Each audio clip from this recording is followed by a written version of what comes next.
Today I want to talk about renting a home versus owning a home in a high cost of living market like, California, whether it's the Bay Area or Southern California. I lived in both. I currently live in Southern California. And, me and my girlfriend are looking for a new place to live and a place to, raise our future family. Right now I'm currently renting because it's really affordable. Like you could pay $2,300 a month, and you could basically have everything covered, right? Like that covers parking, that covers. I don't have to pay any maintenance. If I have a maintenance issue, I just put a request. I don't have to pay for property insurance, property tax. I just pay a flat, $2,300 a month, essentially, including utilities, to basically live in a very good location in Southern California. Where if I were to buy an equivalent home in this area, it would probably be at least 5x the cost, at least $10,000 a month, all in, right? But long term, I cannot rent forever, and I need to get a house, right? I do own a bunch of single family homes in California, specifically the Bay Area, and one in Orange County. But I'm looking kind of in the Los Angeles area because that's where I currently work now. So this weekend I went to a few open houses in kind of like Alhambra, Monterey Park area, and was looking at some homes. For me, I always prefer new homes to live in, personally, because I know that number one, it's nice, right? You just come right in, everything's new, it's modern, it's a more open concept. I kind of like that. And number two is the new homes always appreciate the most, right? Those always appreciate the best. And the downside of like Southern California, there's not as much land. It's more limited. It's a lot more population dense compared to the Bay Area, so there's not that many new home options.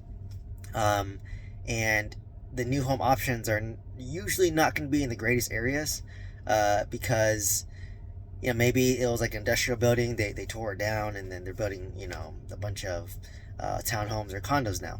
And that goes another thing too, like in Southern California, if I want a single family home, it's not going to be new. It's going to be like maybe a property that has the old school layout, but maybe it's renovated on the inside. Or if I want something brand new, it's going to be a townhome or a condo. And townhome and condos have HOAs, right? And the HOA kind of averages close to $300 a month, right? So that's something to consider. And historically, I stayed away from like townhomes and condos because they don't appreciate as well compared to single family homes. So if you look at all my single family homes in the Bay Area and Orange County, they're all single family homes, and most of them don't have HOA. Some of my single families do have HOA, but it's like maybe $200 a month. So I was looking, and what we kind of came in this market, at least, is the only thing we can see is like new build townhomes and condos, right? Given the area we want to be in, certain school districts, certain area we want to be in. So I was like, okay, our only option is like townhome or condo. And we came across some like townhomes and condos. They range between 700, 800K, right? Like some were like, 1980s townhomes and condos, and they kind of renovate the inside, but the infrastructure was older. We came across an area where they actually converted an apartment complex that they were renting out, and then they started selling off individual units as condos. So the builder rented it out for a year. I think interest rates went up, so that they now want to unload some of these condos to get the money and not deal with the the portfolio loan of the builder. So they're selling off these 2-bedroom, 2.5 bath condos. They're about 1,000 square foot, and it's 6 stories tall. Really good location. You can walk to a lot of like restaurants, you can walk to a lot of supermarkets, you can walk to like a gym, you can walk to like a shopping plaza. So it's a really great location, but it's going to cost around 750K, and it's about $300 a month in HOA. And it's there's like a parking garage, so you designate parking spots, and then you kind of have like a community center, like a common area, some terraces. So it's like kind of a typical luxury apartment. And then from there, you take the elevator up to your unit, and then you live there. So I was really analyzing the pros and cons of this. So what I'm gonna do is, if I do buy this, I want to do 5% down. they're forcing me to use Citibank as a preferred lender, which is fine. And their interest rate that they quoted me without pulling in my information was a 7% interest rate. So, and then what surprised me was the PMI was only 120 a month. And this is why people freak out. Like, people are so adamant on 20% down, but they don't realize that PMI is like very little. Like, I bought a house 10% down, and my PMI was only $150 a month. And after 2 years, when I had enough equity, 20% equity in the property, I just did a new appraisal, and then they removed my PMI. So I literally asked, because I'm more experienced now, like Citibank, I'm like, all right, if I put 5% down, what's my PMI? If I put 10% down, what's my PMI? And then the loan officer was just like, honestly, whether you do 5% down or 10% down, your PMI is $120 a month. And it's because it's me and my girlfriend on the loan. So since there's two of us on the loan, the bank feels it's more safe. So the PMI is a little bit less, right? Because we have two incomes that are covering the loan. So I just said, all right, in this case, it actually makes sense to do 5% down. So if your purchase price is like, let's say $750, then your 5% down is going to be about $40,000, right? So at this point, I put $40,000 down, so $20,000 me, $20,000 my girlfriend, and it actually works out for me right now because I'm a little bit cash poor right now because, as you know, I just renovated, fixed up 2 apartment complexes, and I sold my mobile home park, but I'm carrying a note, and I'm paying off a bunch of lines of credit. So right now I'm the definition of asset rich, cash poor. That's me right now. But I just got a new W-2 job that's gonna pay me $70,000 more. Plus my mobile home park note is going to start paying me in a couple months, and my real estate stabilized, so I should get a lot of influx of money coming in. But despite that, I still want to put as little down as possible because I'd rather put less down, have more money in reserves, and be less stressed, because I want to have reserves to cover my other assets and my other units, right? And same with my girlfriend, if we put 20% down, she'd have to put the majority of it, and then I would put, she'd put 15%, I put 5%, but 15% would almost wipe out her emergency reserve and make her stressed out. So I said, you know what, let's just do 5% down. So at this point, I just use the calculator, right? So I'm putting purchase price of $750, I'm putting 5% down, which is close to $40,000. I think property tax is around 1.117%. So I use a Zillow app for this, right? HOA I put in, $300 a month. PMI is $120 a month. You have your principal interest payments, which is roughly around $4,500 a month. So for the $4,500 a month, about $1,500 goes to principal and $3,000 goes to interest. Usually that's kind of the breakdown initially in the loan. And then you have to factor in, the insurance. It's probably gonna be about like $2,500 to $3,000 a year. And then, property tax was 1.17%, so roughly close to $8,000. Maintenance, maybe just throwing like $500 here and there, and then your utilities, it's gonna be about $300, right? So after doing all the math, we calculate the number to be about $6,500 a month to basically put 5% down. It's all in, right? It includes all of our costs, right, to basically live in this new condo. So $6,500 all in. Me and my girlfriend would split it, so it'd be about $32.50 a month between us two, right? And what's crazy is, like, right now I'm paying $2,300 a month in rent for both of us. So we go from, if I'm just renting, I'm paying $2,300 a month just for both of us.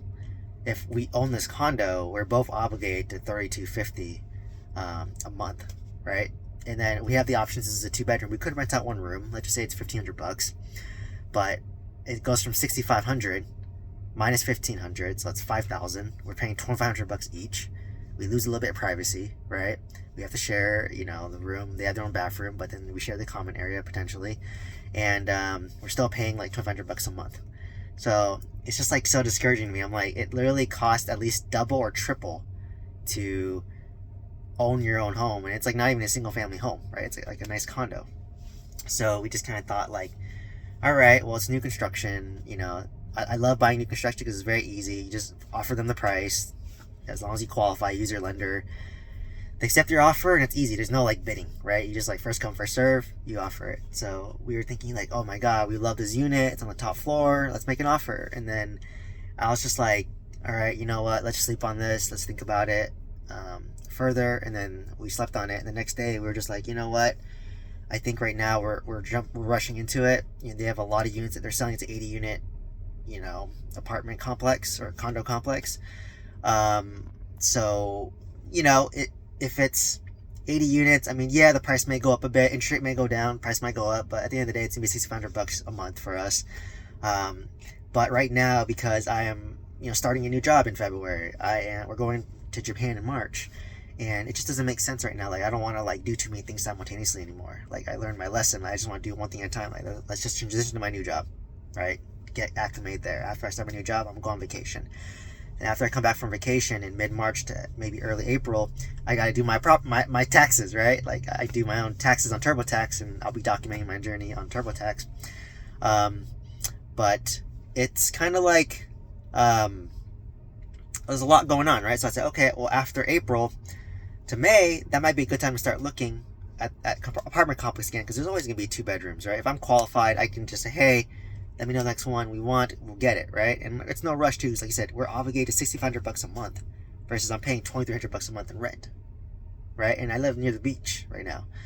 So it's kind of like, if with my income only paying $2,300 in rent, like, I'm not stressed at all, right? But if I had $6,500 a month, even though we're splitting it, we're a little bit more stressed between us two, right? So, for the longest time that I've been in SoCal, I was just like, it actually makes more sense to rent than it is to own, right? Unless you bought it like 4 years ago when interest was like 4% and things were more affordable, right? But now that things are like, still more expensive, 700, 800K for a condo, interest 7%, it's still high. So like, I just told my girlfriend, well, if we buy this condo, we're gonna have to pay $600 a month. We may have to rent out a room. Maybe we can wait out 2-3 years. Maybe interest rates drop to like 4 or 5%. We can refinance it. That'll save us $1,000 a month. Once that happens, we don't have to rent out the other unit anymore, and maybe we can handle it, right? So, kind of moral of the story is, like, before you rent, when you do the buy versus rent analysis, you really look at your situation. So right now, it's just me and my girlfriend. We don't have kids, so like we're not in a rush. We can still rent, and we still enjoy living in like kind of city life type of thing. So that there's kind of like no real rush for us to do that, right? So, or if like let's say we had a kid and like we need to be in a good school district, in that case like we'd be more pressured, and then like we'd have to like move somewhere for a school district.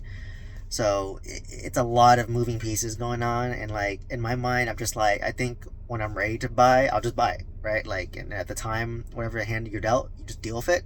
Just know that if you wait, interest rates may go down, but the price can go up. So your monthly payments can be the same, or it can stay the same, and then interest rates go up too, and you end up paying a little more, right? So overall, moral story is like, buy a single family home, a primary residence when it makes sense for you and on your situation, right? If you have kids and a family and you got to go to a certain school district, then you have no choice, right? You got to buy a home.